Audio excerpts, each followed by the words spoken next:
आता त्या दुसऱ्या व्हिडिओ नंतर एक तिसरा व्हिडिओ आला.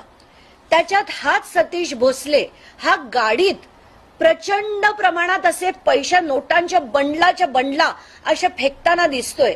म्हणजे त्याच्यातला तो माज जो इतका प्रचंड दिसतोय की बघा माझ्याकडे किती पैसे, हे शो ऑफ करणं इंस्टाग्रामवर म्हणा, त्याचे व्हिडिओ बनवून म्हणा, हे व्हिडिओची विकृती आहे ना, मला वाटतं आता खूप मोठी होत चालली आहे.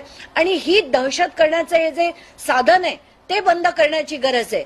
तर तो जो पैसे उडवतानाचा व्हिडिओ आहे आणि त्यानंतर सुरेश धसांबरोबरचे त्यांचे अनेक फोटो, अनेक व्हिडिओ हे सगळे आलेले आहेत.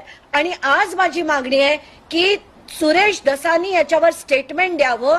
या कार्यकर्त्यावर काय कारवाई करताय आणि असे जे लोक वाटेल तसं लोकांना मारतात, अरे तुम्ही समजता काय स्वतःला? कोण आहात तुम्ही? कोण आहात सुरेश धस तुम्ही आणि कोण आहे हा तुमचा सतीश भोसले? त्याचे असंख्य व्हिडिओज मी माझ्या त्या मीडिया ब्रॉडकास्ट ग्रुपमध्ये टाकले.